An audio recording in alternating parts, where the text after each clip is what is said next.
हरे कृष्णा। हरे कृष्णा। तो आज के इस प्रातःकालीन श्रीमद् भागवतम सत्र में आप सबका स्वागत है। आज हम सब लोग बरसाना के पर्वत के स्थानों पर जाएंगे और सबसे विनती है कि कथा के समय जप न करें, कथा सुने। सबसे पहले आपको एक बात नोट करनी है, जो लोग यात्री आज सुबह यात्रा में जाएंगे, कि हम लोग सब ब्रह्मा जी के सर पर चढ़ने वाले हैं। ब्रह्मा जी हमारे संप्रदाय के प्रमुख आचार्य हैं, first citizen of the universe. और जितने भी जीव आपको इसमें दिखाई पड़ते हैं वो सब उनके पुत्र हैं, सब उनके बालक हैं। तो वो हमारे लिए सबसे पूजनीय वंदनीय है। लेकिन वो अपनी नम्रता के कारण 1,20,000 साल तप करने के पश्चात आशीर्वाद प्राप्त करके यहाँ पर पर्वत बन के विराजमान है।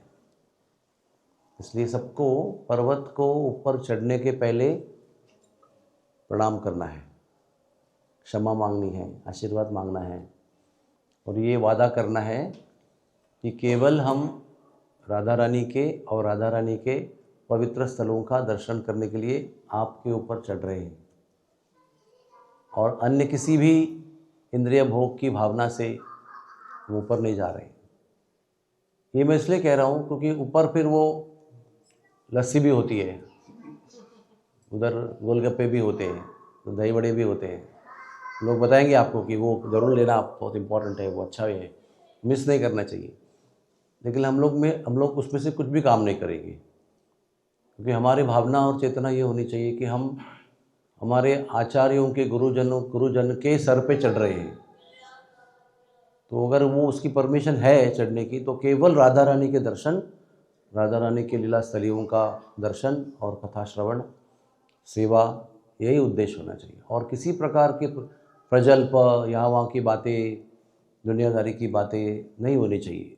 मन जो है वो फोकस्ड होना चाहिए, एकाग्र होना चाहिए। केवल राधा रानी और राधा रानी के संबंध में हमारा मन चित्त एकाग्र होना चाहिए वहाँ पर।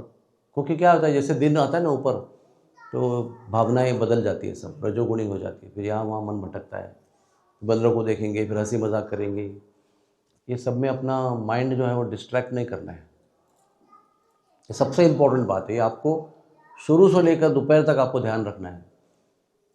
क्योंकि अगर अवेयर रहेंगे अब किसके सर पे खड़े हैं, तो गंभीर होने की आवश्यकता है। वैसा नहीं कि जब राधा कृष्ण यहाँ पर थे तभी पत्थर बने थे, उसके बाद चले गए, ऐसा नहीं। अभी भी वहाँ बैठे हैं। क्यों? कि आज भी वहाँ पर राधा कृष्ण की लीला नित्य चलती रहती है, नित्य लीला चलती रहती है, जिसका दर्शन वो करते रहते हैं। लेकिन हम जैसे पापी लोगों के भी चरण अपने सर पे लेते हैं।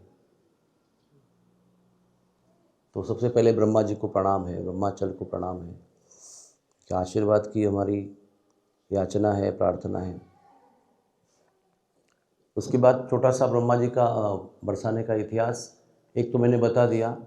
अपने ब्रह्मांड के पहले सत्ययुग में पहले 60,000 साल और आखिरी 60,000 साल उन्होंने तप किया।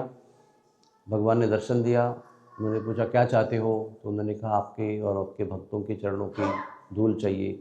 तो उन्होंने कहा बरसाने जाओ, पत्थर बनो। तो वो वहाँ पर जाके पर्वत बने। 4 शिखर है उसके, गैवर कुंड उसकी नाभि है, गैवर वन बरसाने का हार्ट है। दूसरी कथा ये है कि सगर राजा जो थे, उसके पुत्र हैं दिलीप। उन्होंने एक समय स्वर्ग में जाकर किसी काम से गए थे, क्योंकि पुराने ज़माने में युगों में आप राजा लोग जो तपस्वी थे वो अन्य लोगों की यात्रा भी कर सकते थे। तो स्वर्ग में गए तो उन्होंने कामधेनु को प्रणाम करना भूल गए। वो जानबूझ के नहीं किया, लेकिन अनावधान कहते हैं उसको।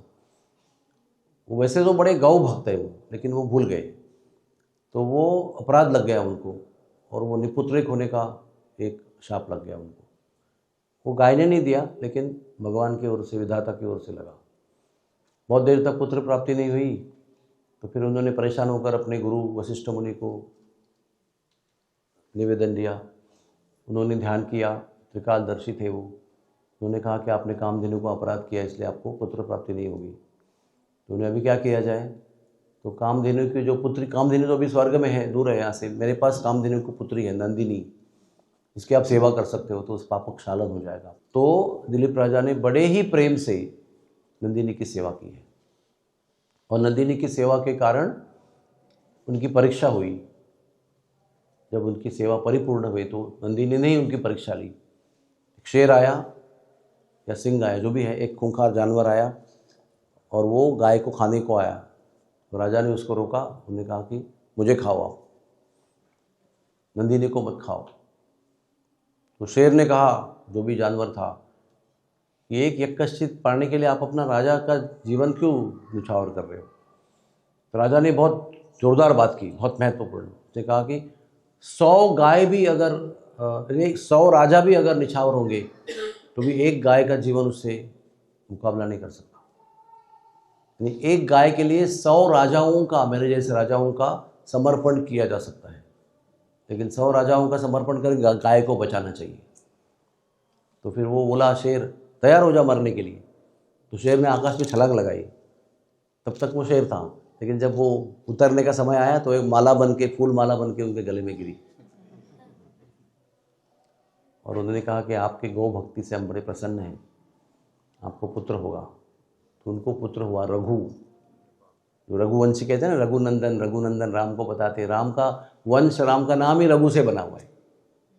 कितने नाम है रघु के ऊपर राम के। तो रघु उनको प्राप्त हुए। उससे जो सूर्यवंश था वो प्रसिद्ध हो गया। उस रघुवंश में फिर आगे जाकर रशंग राजा हुए, अब अभयकर्ण हुए।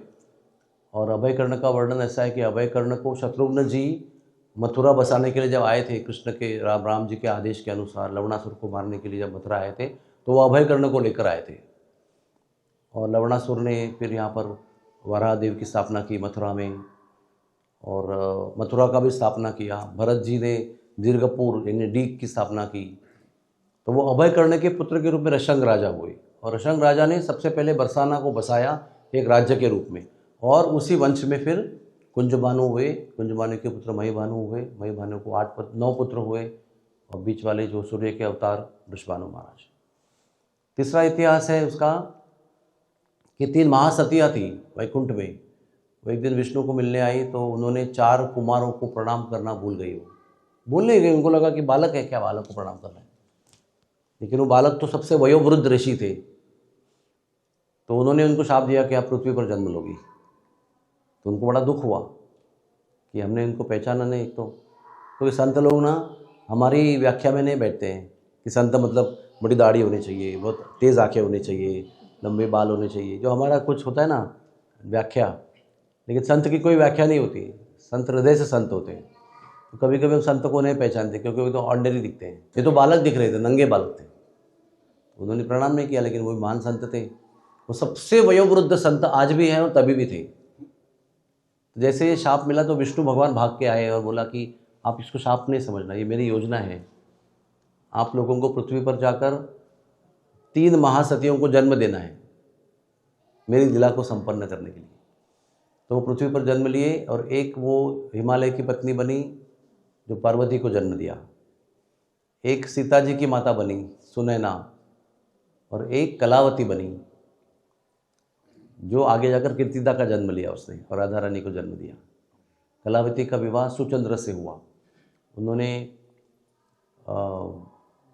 बहुत लंबे समय तक पेड़ से गिरे हुए पत्ते खाकर तप किया। जब ब्रह्मा जी ने दर्शन दिया तो ब्रह्मा जी प्रसन्न होकर दर्शन दिए। तो ब्रह्मा जी ने कहा क्या चाहते हो। तो उन्होंने सुचंद्र को मोक्ष का वरदान दे दिया। तो कलावती जो थी महासती थी, वो क्रोधित हो गई। वो कहते मेरे होते हुए आपको उनको मोक्ष करके मुझे विधवा कैसे बना सकते हो, है ना। मोक्ष दिया तो चले गए ना वो। तो वो कलावती महासती होने के नाते ब्रह्मा भी डर गए। शास्त्र बताता है कि सती जो होती है उसका तेज से ब्रह्मा भी डरते हैं। सती में इतना तेज होता है, जो अपने पति के प्रति परायण होती है। ऐसे स्त्री का जो बल है उससे देवता और ब्रह्मा भी डरते हैं। तो ब्रह्माचार्य डर गया, अरे तो ये भी शाप देगी मुझे। उन्होंने कहा कोई बात नहीं, कोई बात नहीं, आपको मैं वरदान देता हूँ कि भगवान की अंतरंगा शक्ति आपकी पुत्री के रूप में जन्म लेगी, और जब तक ये होगा तब तक आप दोनों मेरे लोक में रहोगे, ताकि इनका मोक्ष में कुछ होगा नहीं। तो भगवान ने कैसे ना मराठी में सारवा यानी मैनेज कर लिया, अपना शाप को बचा लिया। और दोनों फिर ब्रह्मा लोक में रहे। फिर जब भी वैवस्वत मनु का 28वां द्वापर आया तो कृष्ण ने जन्म लिया, तो इन्होंने कीर्तिदा के रूप में जन्म लिया। सुचंद्र ने वृषभानु के रूप में जन्म लिया। यहाँ पर कीर्तिदा का जन्म मुखारा गांव में हुआ, क्योंकि मुखाराई देवी जो है उनकी माता है। इंदुसेन गोप उनके पिताजी का नाम है, कीर्तिदा की। और उनका विवाह वृषभानु महाराज से हुआ, नंद महाराज के क्या कहते हैं निवेदन से या प्रपोजल से इनका विवाह हुआ। फिर वो यहाँ पर आके बसे, फिर रावल गए, वहाँ पर उनको राधा रानी का जन्म हुआ। ऐसे ये ब्रसानी का इतिहास है। और एक इतिहास ऐसा है कि जब भगवान अंतर्धान हो गए तो उन्होंने बज्रनाभ को ब्रज का राजा बनाया, यानी बोल के गए थे वो, तभी तो बालक थे वो। जैसे जब भी यादवों का संहार हुआ तो कहते हैं बज्रनाभ माता के गर्भ में थे, इसलिए वो यादव होने पर उनका संहार नहीं हुआ, इसके बाद में जन्म हुआ। और भगवान ने उनको परीक्षित को सबको बता के रखा था, जब मैं जाऊंगा तो आप चक्रवर्ती सम्राट होंगे तो ब्रज का राजा जो है, जैसे कि आप बोलते हैं ना स्टेट का मुख्यमंत्री जैसे, तो ब्रज का राजा वज्रनाभ बनेगा और मेरे ब्रज को संवारेगा। तो वज्रनाभ ने बहुत सारे विग्रह बनाए, आप जानते हैं उनका इतिहास। मदन मोहन जी, गोविंद जी, गोपीनाथ जी को बनाया उन्होंने। लेकिन इतना ही नहीं बनाया, लाडली लाल के विग्रह भी बनाए उन्होंने, जो आप देख रहे हैं। ऑफकोर्स बहुत मूर्तियाँ चेंज हो चुकी है वो, लेकिन वही शक्ति है वज्रनाभ के द्वारा स्थापित। फिर ऊंचे गांव में राधा ललिता के गांव में उन्होंने और रेवती बलराम जी के विग्रह बनाए। फिर उन्होंने बलदेव जी के विग्रह बनाए दाऊ जी में। फिर केशव देव, गोविंद देव, हरिदेव, ऐसे 4 देवों का निर्माण किया, 4 महादेव का निर्माण किया। गरुड़ गोविंद जो भी अब लास्ट डे पे जाने का हम लोग का प्लान है, वो प्राचीन विग्रह जो है भगवान ने वहाँ पर सीधा माँ का गरुड़ बनाया, खुद विष्णु बने, तो वहाँ का मूर्ति भी उन्होंने बनाया। ऐसे प्राचीन प्राचीन जो मूल प्रतिष्ठापित विग्रह हैं वो सब वज्रनाभ के बने हुए हैं। तो ये विग्रह भी वज्रनाभ ने बनाया हुआ है। फिर वो लुप्त हो गए। और आप जानते हैं ना कालांतर में मदन मोहन जी भी गुप्त हो गए, तो मदन गोपाल के रूप में अद्वैत आचार्य के सामने प्रकट हुए। फिर गोविंद देव के रूप में रूप गोस्वामी के सामने प्रकट हुए। फिर मधु पंडित के सामने गोपीनाथ के रूप में प्रकट हो गए। ऐसे हरिदास, स्वामी हरिदास के सामने बांके बिहारी के रूप में प्रकट हो गए। हित हरिवंश जी महाराज को सामने राधा वल्लभ के रूप में प्रकट हो गए। तो वैसे यहाँ पर वो भानुगढ़ के पहाड़ में लुप्त हो गए थे। तो नारद मुनि का अवतार हुआ नारायण भट्ट गोस्वामी, उन्होंने उत्तर ब्रज का विकास किया है, पुनः प्रतिष्ठापित किया है। उनको स्वप्न में लाडली लाल जी आए, राधा रानी ने आकर स्वप्न दिया और स्वप्न में उनको स्थान दिखाया कि मैं यहाँ हूँ, मुझे यहाँ से निकालो और स्थापन करो। तो नारायण भट्ट गोस्वामी ने वो स्वप्न के अनुसार जो भी खोदन किया, उसके बाद में राधा रानी का विग्रह प्रकट हो गया। और फिर उन्होंने उसको लेके पहले वो राधा कुंड पे गए। ये भी बहुत रोचक इतिहास है।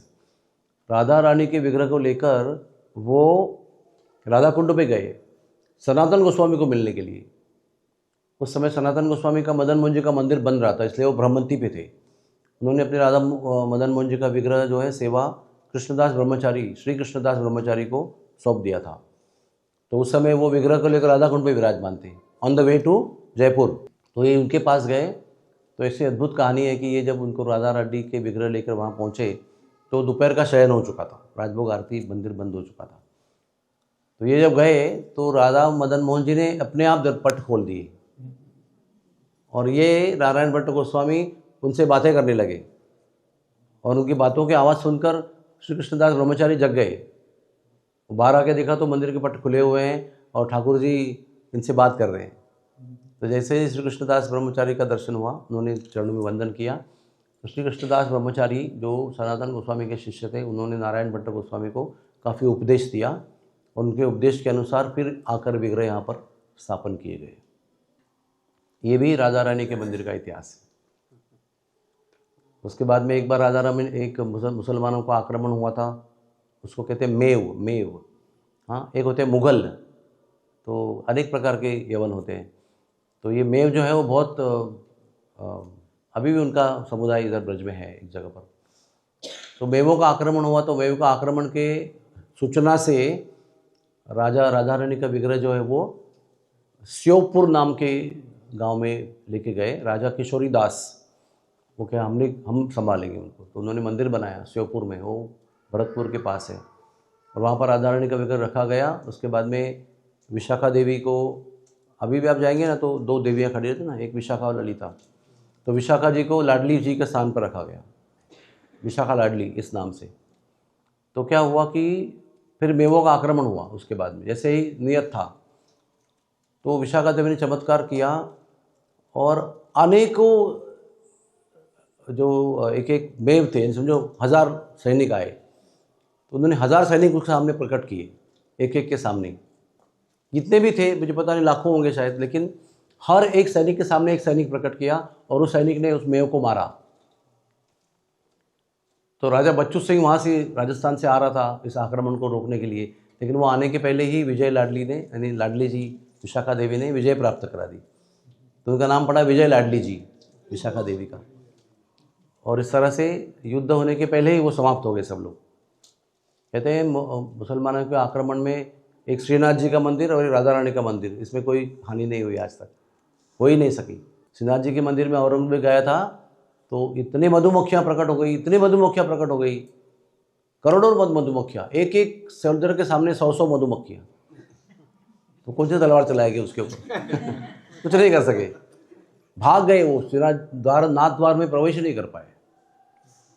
तो फिर वो औरंगजेब भी समझ गया कि ये कोई अल्लाह का बहुत पावरफुल स्थान है या रूप है, तो वो अकेला गया सबको पीछे छोड़ के, और अपनी दाढ़ी से श्रीनाथ जी की जो सीढ़ियाँ हैं वो साफ़ की उसने, और एक बहुत ही मूल्यवान मणि जो है वो श्रीनाथ जी को भेंट दिया।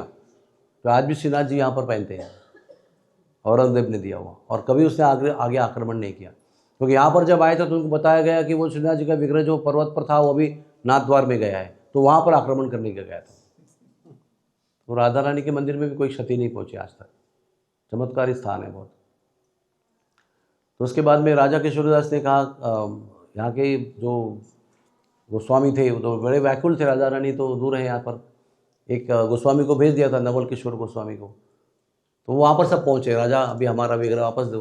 तब तक राजा आसक्त हो गए थे, तो राजा ने कहा नहीं दूंगा मैं अभी। तो जैसे ये लोग पूछने को आए तो समझ गए कि ये लोग कभी कुछ गड़बड़ करेंगे, तो उन्हें सख्त पहरा लगा दिया। राधा रानी ने दर्शन दिया नवल किशोर को, गोस्वामी को, और कहा कि मुझे तुम खिड़की से ले चलो। तो बोला मैं तो बुढ़ा हूँ बहुत, मेरा क्या होगा, तो बहुत बुढ़ा हूँ, मैं कैसे आपको लेके भागूंगा। बोले तू चिंता मत कर, मेरी आज्ञा का पालन कर, मैं सब कुछ कर दूंगी। तो रात को मंदिर बंद होने के बाद में चाबी देना था राजा को, रोज का नियम बनाया था उसने। तो बोला आज को तू खिड़की से आ जा, एक खिड़की की चटक नहीं खोल के रखना।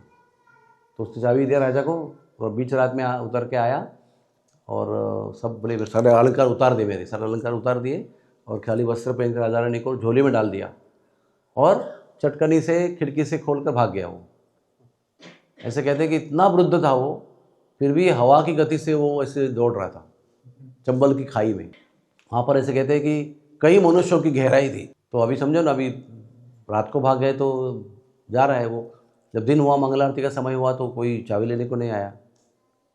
तो थोड़ा देर होगी, तो दिन आया तभी कोई चाबी लेने को नहीं आया। तो राजा ने सैनिक दौड़ाए, बोलो क्या हो गया। तो कहते हैं चटकनी खुली है, खिड़की खुली है, राधा रानी के विग्रह गायब है, नवल किशोर गोस्वामी भी गायब है। तो राजा ने फिर सैनिक दौड़ाए घुड़सवार, और वो भाग कर पहुँचे। तो मंगला के समय पर ये एक जगह पर डाली पर झोली लटका के ठाकुर जी को निकाल के राधा रानी का मंगल आरती कर रहे, स्नान वान करके। तो ऊपर से रोका उन्होंने, नीचे, हे गोस्वामी रुक जा। तो उन्होंने कहा राधा रानी मैंने कहा था ना, देखो ऐसे होगा, मैं क्या करूँ। बोला डाल दे झोली में और भाग यहाँ से। तो जो चंबल के खाई का कई मनुष्य का गहरा पानी था, वो कुल एड़ी तक एंकल डिप हो गया, वो निकल गया वो। तो जब निकल रहा है वो निकल रहा है, लगा कि एंकल डिप पानी है। तो उन्होंने घोड़े दौड़ाने की कोशिश किया, तो वापस वो गहरा पानी हो गया, और घोड़े ऐसे ऐसे ऊपर जा रहे हैं, कोई नीचे आने को तैयार नहीं है। जितना बार दौड़ा है तो घोड़े ऐसे ऊपर जा रहे हैं आवाज़ करते हुए। तो असहाय हो गए। तो गोस्वामी तो चल के जा रहा है, हम लोग के लिए इतना गहरा पानी है। इससे चमत्कार हुआ, फिर वो वहाँ की सीमा पार करके ब्रज में आया, बरसाने में आकर सब स्वागत हुआ और बड़ा उत्सव हुआ, श्री जी का प्रतिष्ठापना पुनः हो गई। फिर किशोरीदास को खबर मिली कि ऐसा ऐसा हुआ, हम जा नहीं पाए, तो किशोरीदास फिर दिन में अलग रास्ते से वापस आए विनती करने के लिए। तब गोस्वामी ने हाथ जोड़ दिए, थैंक यू वेरी मच। फिर राधा रानी पुनः बस गई यहाँ पर। ऐसे बहुत सारे रोचक इतिहास हैं इसके। अभी रिसेंट पास्ट में जो रमेश बाबा के गुरु हैं प्रिया शरण जी महाराज, उनके इच्छा से, आदेश से हरगोराल सेठ ने जो सफ़ेद रंग का मंदिर दिखता है आपको, वो बनाया। जो सफ़ेद रंग के जो है ना, वो सब हरगोलाल सेठ ने बनाया है। उसके बाद में अभी हमारे कैंप के समय पे 92 में जो लाल एक्सटेंशन है, रेड एक्सटेंशन, वो जानकीदास जी महाराज, जानकीदास जी आनंद नाम के राधा रामजीवाई सत्संग भवन वृंदावन की जो ट्रस्टी हैं, उन्होंने अपने संकीर्तन मंडली के द्वारा धन इकट्ठा करके 92-93 के कैंप के समय पर वो एक्सटेंशन बना दिया। जो आपको लाल पत्थर का दिखाई पड़ता है ना एक्सटेंशन, सब वो अभी अभी बना हुआ है सब। तो इस प्रकार से ये मंदिर हमारे लिए प्रस्तुत है। वहाँ पर महाराज ने पुराने ज़माने में जब भीड़ नहीं हुआ करती थी तो कई बार वहाँ पर लेक्चर किए हैं। आज तो खड़े रह सकते थे हम लोग वहाँ पर 2000 लोगों ने बैठकर महाराज ने लेक्चर दिया है, बहुत सुंदर। मुझे अभी भी याद है कि कैसे राधा रानी के घर में एक उत्सव था और नारद मुनि दुर्वासा मुनि का राधा रानी को वरदान प्राप्त हुआ था कि इसके हाथ से जो भी बनेगा वो अमृत से भी स्वादिष्ट होगा, इसके हाथ में से प्रसाद बना हुआ कोई खाएगा तो रोग मुक्त हो जाएगा, इसके हाथ से कोई खाएगा तो सदैव विजयी रहेगा। तो यशोदा मैया को लगा कि इसका ही खाना मेरे बेटे को देना चाहिए, तो वो बहाना ढूंढ रही थी। तो वो बड़ा जो उत्सव हुआ उसका वर्णन महाराज ने उस लेक्चर में किया था। इस उत्सव में यशोदानंद महाराज को भी आमंत्रण था, बालकों को लेकर आए थे। तभी यशोदा रानी ने रसोई में देखा कि राधा रानी अकेले हजारों चूल्हों पर अकेले भोजन बना रही है, अपने हजारों सखियों के साथ में पूरी तरह से कोऑर्डिनेट करके एकाग्रता से मग्न होकर बना रही है। तो उसको देखकर वो बड़ी प्रसन्न हो गई यशोदा देवी। उन्होंने नम्र निवेदन दिया कीर्ति माता को कि क्या आपकी लाली को आप हमारे नंदगांव में हमारे लाला के लिए भोजन बनाने के लिए भेज सकते हो क्या? तो फिर उन्होंने उनको अनुमति दिया और तब से रोज़ का आना जाना शुरू हुआ। बहुत लंबी कहानी है वो। तो वो कहानी जो थी, किस तरह से यशोदा मैया ने कीर्ति मैया को रिक्वेस्ट की, वो पूरा लेक्चर हुआ जो मंदिर में हुआ था। आज तो कल स्वप्न है मंदिर में लेक्चर होगा, हम भी करने की हिम्मत नहीं कर सकते, इतना शोर रहता है वहाँ पर। राधा रानी का जो मंदिर है उसको भानु महल कहते हैं, भानुगढ़ पे है वो, और वो उनका घर है। गर्ग संहिता में भानु महल का विस्तार में वर्णन दिया है कि कैसे वहाँ पर रत्नों से भरे हुए दरवाजे हैं, कैसे अनंत चमकीले फव्वारे हैं, कैसे 6-6 इंच तक वहाँ पर ज़मीन पर पंखुड़ियों और पूकेसरों से बना हुआ कारपेट है। इसमें राधा रानी चलती है तो उनके पैर दिखाई नहीं पड़ते, एड़ी तक वो पंखुड़ियों में और पूकेसरों में प्रवेश करते हैं उनके पैर। कैसे अनेक पक्षी उनके महल में गुंजारव करते हैं, कैसे अनेक सरोवर उनके महल के अंदर हैं, और कैसे राधा रानी अपने सखियों के साथ अपने महल में विहार करती है। गर्ग मुनि जब आए थे राधा रानी के मंदिर में दर्शन करने के लिए, तो गर्ग मुनि ने जो देखा, जो उन्होंने संकलित किया, वो वर्णन गर्ग संहिता में राधा रानी के महल का। राधा रानी के महल में ललिता विशाखा साथ में है उनके, वहाँ पर रहते हमेशा उनके साथ। और विशेष बात आप सब ध्यान से देखिए, जब भी आप आज जाएंगे दर्शन करने के लिए, तो पहले से आपको बता रहा हूँ, बहुत प्रचंड भीड़ होगी, बहुत शोर होगा, उसके अंदर आपको हृदय से उनका दर्शन करना है। क्योंकि शोर और भीड़ ये सब बातें हमें आध्यात्मिक क्या कहते हैं, संवेदना के लिए विरोध करती है, बाधा जाती है। जो मंदिर में कोई नहीं, आप ही होता, आप बराबर भगवान से कॉन्सेंट्रेट कर सकते हो। एक लाउड स्पीकर चल रहा है, अनाउंसमेंट चल रही है, शोर हो रहा है, लोग चिल्ला रहे हैं, कोई रंग फेंक रहा है, कुछ कर रहा है, आवाज़ हो रहा है, तो आप वो उतना माइंड को फोकस नहीं कर सकते। लेकिन हम लोगों को करना है, क्योंकि वही कुछ क्षणों का दर्शन है, वो भी बहुत दूर होता है, तो बहुत निहारना है प्रेम से। ध्यान से आपको एक बात देखनी है, वो ये है कि कृष्ण यहाँ पर सखी बनकर निवास करते हैं। उनका प्रवेश सखी रूप में होता है। यहाँ पर सारे जितने भी पुरुष हैं वो सब देवता हो, देव ऋषि हो, फिर भी यहाँ पर सखी रूप में ही प्रवेश करते हैं। कृष्ण भी सखी रूप धारण करते हैं। वृषभानु पूर्व यानी बरसाने का जो मंत्र है उसके अंदर भी कहा गया है कि जहाँ पर कृष्ण सखी रूप में निवास है ऐसे बरसाना धाम को मैं प्रणाम करता हूँ। वृषभानु का महल है जहाँ पर राधा रानी विराजमान है और जहाँ पर कृष्ण सखी भेष में विराजते हैं और लीला करते हैं। तो आप देखेंगे राधा रानी के ऊपर ऐसा एक छोटी चुनरी होती है, नहीं आप ऐसी चुनरी होती है, और कृष्ण उनके बाजू में खड़े तो एक बड़ी चुनरी ऐसी होती है, वो कृष्ण के ऊपर लगी हुई सखी रूप की चुनरी है। तो मैं कल अभी 2 दिन पहले ब्रजवासी के घर पे मैं प्रसाद के लिए गया था, तो मुझे उन्होंने एक वो कृष्ण की चुनरी भेंट दी, तो डायरेक्ट कृष्ण के ऊपर लगाई गई थी। बहुत सारे वस्त्र जो है ना डालते चरणों में डाल देते हैं, वो आपको देते हैं प्रसाद के रूप में, लेकिन वो साक्षात 24 आवर्स उनके कई बार उनके शरीर पर लगी हुई चुनरी। तो कहने का तात्पर्य है कि आप ध्यान से देखिए, आप दर्शन देखेंगे आपको। सर्दी के मौसम में उनको फूल नहीं चढ़ते हैं, ठंड लगती है ना। वसंत पंचमी के बाद फूलों का श्रृंगार शुरू होता है, तो वसंत पंचमी तो हो गई, तभी आपको फूलों का श्रृंगार मिलेगा, बहुत सुंदर। तो आपको राधा रानी को बड़े अच्छी तरह से निहारना है। वहाँ पर ऐसे अनेक लीलाएँ हुई है, बहुत उत्कट लीलाएँ। कैसे हमारे श्याम सुंदर जी सखी बनकर जाते हैं, उसको कहते हैं छद्म लीला। छद्म यानी क्या कहते हैं उसको? छद्म यानी छुपा हुआ, ढका हुआ, या गुप्त कह सकते हैं, भेष बदली करके, है ना। तो क्या क्या बदलते हैं, अनंत भेष लेकर वहाँ पर जाते हो। कभी मेहंदी लगाने वाले बनकर जाते हैं, कभी कंगन बेचने वाले, चूड़ी बेचने वाले बनकर जाते हैं, कभी ब्रह्मचारी बनकर जाते हैं, कभी शिवजी बनकर जाते हैं व्याघ्रांबर ओढ़कर, कभी मालिन, कभी ढाड़ीन, कभी फूल बेचने वाली, कभी कुछ करने वाली, कभी बुहारी करने वाली, ऐसे अनंत रूप लेकर, कभी ज्योतिषी बनकर जाते हैं, हाथ देखने वाले। राधा रानी का हाथ अपने हाथ में पकड़कर से कांपते हैं और भविष्य बताने के लिए प्रयास करते हैं। ऐसे अनेक छद्म धारण करके कृष्ण भगवान वहाँ पहुँचते हैं। वो नंदगांव में अधिक देर टिक नहीं सकते, क्योंकि राधा रानी के बिना वो व्याकुल हो जाते हैं। जब नंदगांव में रहते हैं तो राधा रानी अपने क्या कहते हैं उसको, जो दुखी हैं भगवान, है ना, उनके सखा, तो अपना गौर तेज वहाँ पर भेजती है और अपने गौर तेज से उस समय तक उनको जरा सांत्वना देने का प्रयास करती है। वहाँ पर नील तेज है नंदगांव में, तो यहाँ का गौर तेज वहाँ पर छा जाता है और कृष्ण को उस समय तक संभालता है जब तक वो दूर है। और ऐसा भी कहा है कि राधा रानी के साथ जब तक कृष्ण हैं, जब तक साथ है उनके, तभी वो तेजस्वी लगते हैं, दूर चले गए तो निस्तेज लगते हैं। तो राधा रानी का ही तेज उनके ऊपर छाया हुआ है, जब तक उनके साथ में है वो तेजस्वी नज़र आते हैं। तो ऐसी चटपटी लीलाएँ होती हैं वहाँ पर। और कई लीलाएँ हैं जो कंस को एक बार आने के बाद स्त्री बनाकर उनको धमकी देकर, हाँ, वार्निंग देकर भेजा है। कोई राक्षस ने यहाँ पर प्रवेश नहीं किया है। नंदगांव, बरसाना, जावट, कोकिलावन, किसी भी जगह पर राक्षस ने प्रवेश नहीं किया है। इसलिए क्योंकि राधा रानी यहाँ पर अति उत्कट प्रेम लीलाओं को प्रकट करना चाहती थी, इसलिए कंस को स्त्री बनाकर, और कोई भी उसका आदमी यहाँ पर आया नहीं।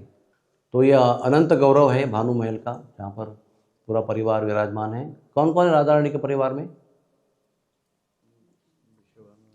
वृषभानु महाराज हैं, कीर्ति मैया है, श्रीदामा बड़ा भाई है, बीच में राधा रानी है, और छोटी बहन कौन है?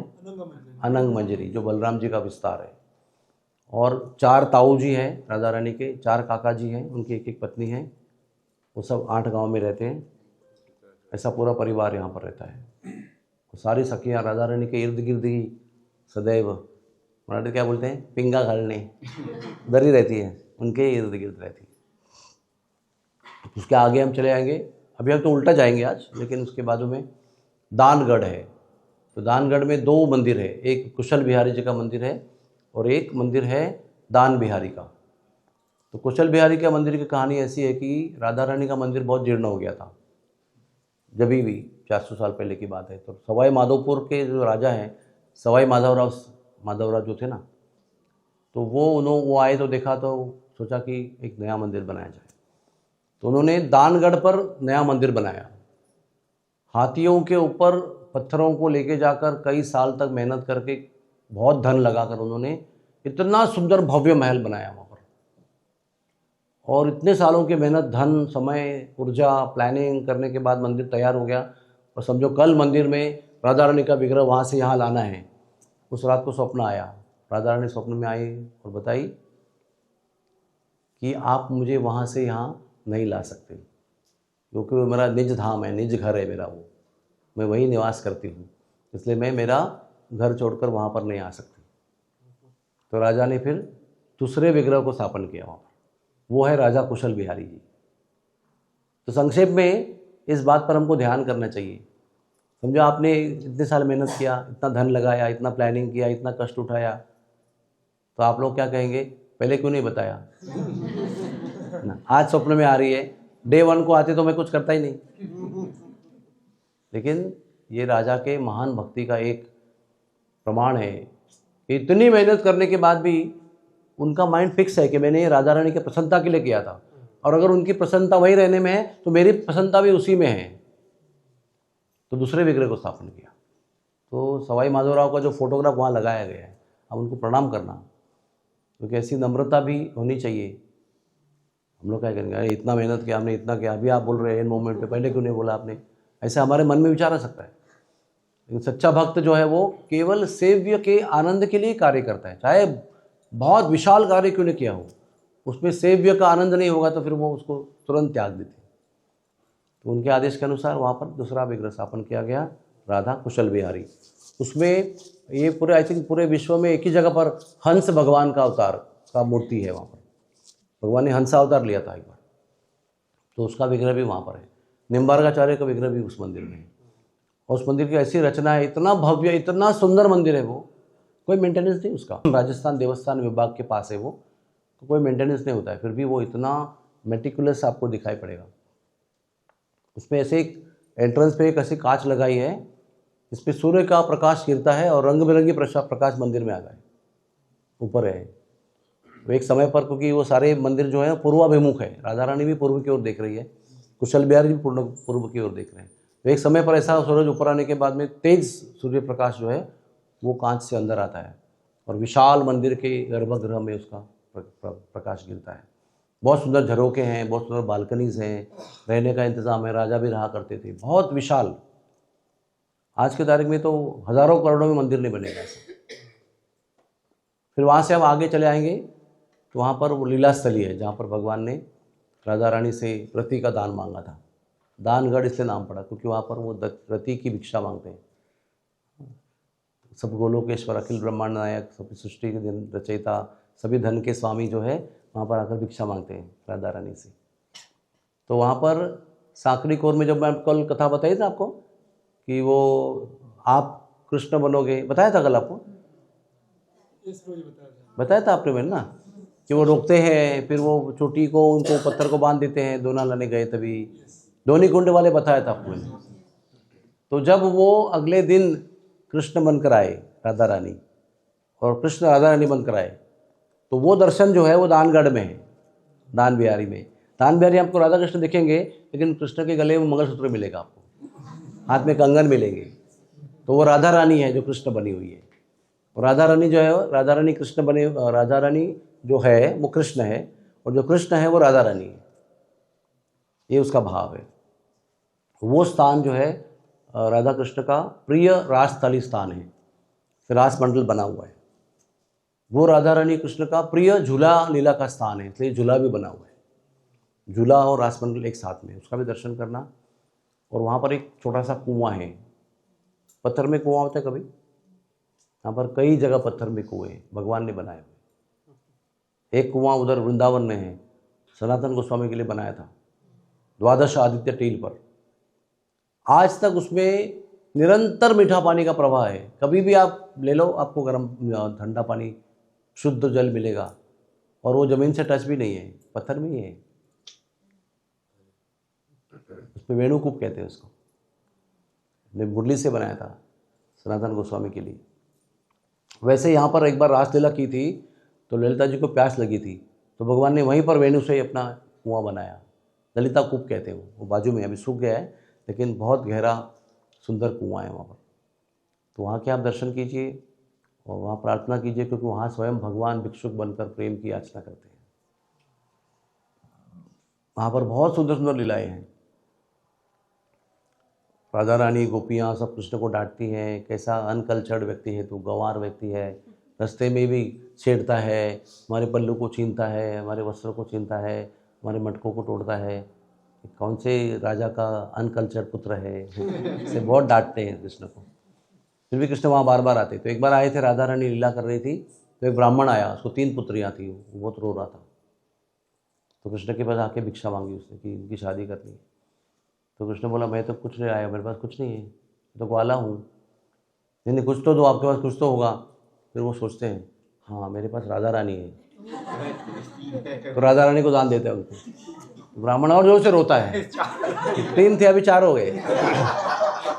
तो ब्राह्मण का दुख देखकर फिर कृष्ण ने सभी गोपियों को कहा कि आप सब लोग जितना अलंकार पहन के आए हो, राधा रानी को हम लोग पलड़े में रखेंगे और दूसरे पलड़े में आप सारे अलंकार रखना, उसके वजन का अनुकूल हम लोग ब्राह्मण को दान देंगे। तो सारे गोपियों ने सारे अलंकार उतारे, राधा रानी को बिठाया, फिर भी सारे अलंकार मिलकर भी राधा रानी का वजन नहीं हुआ। फिर एक तुलसी पत्र रखा गया, फिर वो पलड़ा इक्वल हो गया, फिर सारा धन जो है वो ब्राह्मण को दे दिया। ये भी लीला उसी जगह पर हुई है। तो बहुत सुंदर स्थान है वो। तो आप प्रणाम करेंगे दानगढ़ को और कुशल बिहारी जी को। उसके आगे हम जाएंगे तो 2 रास्ते, एक सीधा जाएंगे तो मोरकुटी आएगा, यहाँ से जाएंगे तो मान मंदिर आएगा। हम लोग मान मंदिर से चलेंगे तो पहले मान मंदिर का दर्शन करेंगे और फिर वहाँ से उतर के वापस चढ़ के दूसरे पर्वत पर आएंगे। मानगढ़ से उतरकर दानगढ़ पर आएंगे, दानगढ़ के कोने में मोरकुटी है, और फिर वहाँ से हम लोग कुशल बिहारी आएंगे और वहाँ से हम लोग वहाँ से दानगढ़ आएंगे, वहाँ से कुशल बिहारी जाएंगे, वहाँ से श्री जी जाएंगे लास्ट में, और श्री जी से उतरेंगे फिर हम पीली पोखर जाएंगे। ये भी ध्यान रखना। हाँ, वो मैंने कल लिखा नहीं, भूल गया मैं उसको, क्योंकि पीली पोखर में आने का और कोई चांस ही नहीं है पैदल के अलावा। No chance, no vehicle can go there. तो हम लोग अभी उल्टा अपनी मानसिक यात्रा उल्टी कर रहे हैं, फिजिकल यात्रा उधर से करेंगे। तो कल वो लीला बताना रह गया था क्योंकि वो शोर शाल हो गया उधर। तो वो जो गहवर वन है वो श्री जी के मंदिर से आरंभ होता है। पहाड़ों का इलाका भी है उसके अंदर, ज़मीन का इलाका भी है, चिकसोली गांव भी है, और डबारा तक का जो अंतर है उसको सब गहवर वन कहते हैं। वो गहवर वन राधा रानी ने अपने हाथ से बनाया है, यानी सारे पेड़ पौधे बेली जो भी है वो राधा रानी ने अपने हाथ से डाला है और उसका सिंचन भी किया है, परवरिश भी की है चित्रा सखी के सहायता से। तो वहाँ पर बचपन में राधा रानी पेड़ों का विवाह बेलियों से करती थी, बेलियों के स्त्री रूप में और पेड़ों को पुरुष रूप में समझकर उनका विवाह संस्कार करती थी वो राधा रानी बचपन में। ये राधा रानी का निभृत निकुंज स्थान है, अर्थात जहाँ पर राधा रानी और कृष्ण अकेले रहते हैं। कुंज वो स्थान है जो गोपाओं के लिए और गोपियों के लिए सबके लिए ओपन रहता है, सब जगह से ओपन रहता है, कोई दरवाजा वगैरह नहीं होता है। निकुंज जो है वो सब जगह से बंद होता है और एक ही दरवाजा होता है, और हजारों गोपियां शस्त्र लेकर पहरे देती है किसको अंदर भेजना है नहीं भेजना है। एक ही पुरुष प्रवेश करता है, बाकी सब स्त्रियां गोपियां प्रवेश करती है। कुछ निकुंज ऐसे होते हैं वो ऊपर से पेड़ को कहकर वो कवर कर देते हैं, देवताओं को भी दर्शन नहीं होता है। ऐसे पेड़ अपने आप चित्रा सखी के आदेश के अनुसार पूरा कवर कर लेते हैं। और किस किस में 108 गोपी जाती है केवल, किस किस में 64 जाती है, किसी किसी में केवल 8 जाती है और किसी किसी में केवल राधा कृष्ण जाते हैं। वृंदा कुंड में एक स्थान है गुप्त कुंड, वहाँ पर गुप्त कुंड में केवल राधा कृष्ण प्रवेश करते हैं। तो ये गहवर वन जो है ये निवृत्त निकुंज है, यहाँ पर केवल राधा और कृष्ण जाते हैं और परस्पर श्रृंगार करते हैं। गोपियों के द्वारा वहाँ श्रृंगार नहीं होता है, वो राधा रानी कृष्ण का करते हैं, कृष्ण राधा रानी का करते हैं। तो एक दिन ऐसे ही, अभी वो ऐसा लंबी लंबी कहानी ऐसी है कि उधर कृष्ण दोपहर से लेकर शाम तक अपने हाथ से वो वन पूरा सजाते हैं। फूलों की पंखुड़ियाँ कहते हैं 6-6 इंच तक जमीन में जहाँ राजा रानी आने वाली है वहाँ पर फूलों की पंखुड़ियाँ और पुष्कर वो पूकेसरों से पूरा सजा देते हैं ताकि उस पर चलकर वो आ जाए। कभी कभी वो उन 6-6 इंच के नीचे सो जाते हैं, अपने ऊपर फूल लाद देते हैं ताकि राजा रानी के चरण कमल वक्षस्थल पर आ जाए। फिर राजा रानी संकुचित हो जाती है, अरे मेरे कन्हैया की चरण पे छाती पे मैंने पैर रखा। फिर दोनों मिलकर आते हैं, उस पुलों की लदी हुई मार्गों से ऊपर चल के आते हैं। और घेवर वन की व्यवस्था ऐसे है कि वो सब ऐसे रास्ते हैं, कोई स्ट्रेट रास्ता नहीं है। और सघन वृक्षावली है, बहुत सघन। उसके अंदर के कोने में वो गर्भगृह जो कहते हैं उसको, यानी अंदर के कोने में फूलों की सेज बनाते हैं। वो बनाने में भी कृष्ण सहायता करते हैं सखियों के साथ। और फिर शाम को दोनों को सखियाँ अंदर छोड़ देती है। तो कृष्ण ऐसे, उसकी लीला है। स्वामी हरिदास जो है माँ के बिहारी के प्रकट करने वाले महाराज, जो ललिता जी के अवतार हैं, वो लिखते हैं लीला कि कृष्ण वो कैसी व्यवस्था है। अब ये सब आपको दिखाई पड़ेगी नहीं दिखाई पड़ेगी, भाग्य आपका। कमनीय सब व्यवस्था है जो भी है। अभी आप मानव मंदिर में चढ़ोगे ना तो भी ऐसे बनाया हुआ है, सब आर्टिफिशियल पत्रे का बनाया हुआ है। तो वैसे कमान हुआ करते थे, उसको कहते हैं पुष्प वितान। वितान का अर्थ है कमान, यानी आर्चिंग अरेंजमेंट्स। उसके ऊपर घेवर वन में वेलियाँ बहती रहती है, रंग बिरंगी सुगंधी फूलों की वेलियाँ ऐसे बहती रहती हैं पूरी ज़मीन पर। वो कमान से ऊपर आती है और ज़मीन पर ऐसे फ्लोइंग होती है। तो जहाँ पर एंट्री होती है घेवर वन की, वहाँ से कृष्ण राधा रानी को श्रृंगार करके, कृष्ण ने राधा रानी का हाथ, एक हाथ दाहिना हाथ अपने हाथ में पकड़ा है और लेफ्ट हैंड से वो क्या कर रहे हैं, संवार रहे हैं। लता बेली द्रुम को सवारा करेंगे, एक एक ऐसे ऊपर करके रास्ता ओपन कर रहे हैं, उसमें से राधा रानी को लेके जा रहे हैं ऐसे ऐसे नागमोनी रास्ते से। वो लीला है वहाँ की। बहुत सुंदर गीत लिखे हुए हैं स्वामी हरिदास जी ने, जो राधा रानी को प्रेम से श्रृंगार किया हुआ, राधा रानी को हाथ पकड़कर एक हाथ से संवारते हुए अंदर अंदर लेके जा रहे हैं। और फिर बहुत अंदर जाने के बाद में फिर वहाँ पर शेज है फूलों की, वहाँ पर फिर लीला करते हैं। वहाँ पर कोयल गुंजन करती है लीला के अनुसार, उनको आनंद देने के लिए। राधे जू प्यारी प्यारी जू आगे चल, गहवर मन भीतर जहाँ बोले कोयल री, यानी यहाँ कोयल गुंजन कर रही है, राधे चल मैं आपको ले चलता हूँ। इस प्रकार के सुंदर सुंदर गीत वहाँ पर होते हैं। तो वहाँ पर एक बार जब भी राधा रानी ने और कृष्ण ने एक दूसरे का श्रृंगार किया और रेडी हो गए, तो राधा रानी ने कहा मेरे सौंदर्य का वर्णन करो आप।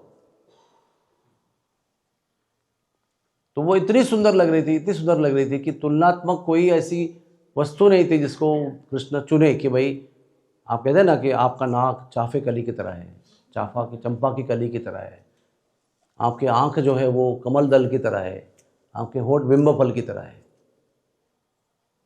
तो इस प्रकार से वो तुलना के लिए कोई वस्तु उनको मिल नहीं रही थी वातावरण में। तो जब कैसे तुलना करूँ, कैसे तुलना करूँ? तो आकाश में देखा तो चंद्रमा दिखाई पड़ा। उस समय संध्या का समय था, चंद्रमा का उदय हुआ था। तो उनको लगा ये ठीक है। तो उन्होंने कहा कि आपका मुख कमल चंद्रमा समान है। तो आशा है कि उनको बड़ी खुशी होगी सुनकर ये, लेकिन ये सुनकर बड़ा दुख हुआ उनको, बड़ी क्रोधित हो गई, वो मान कर गई।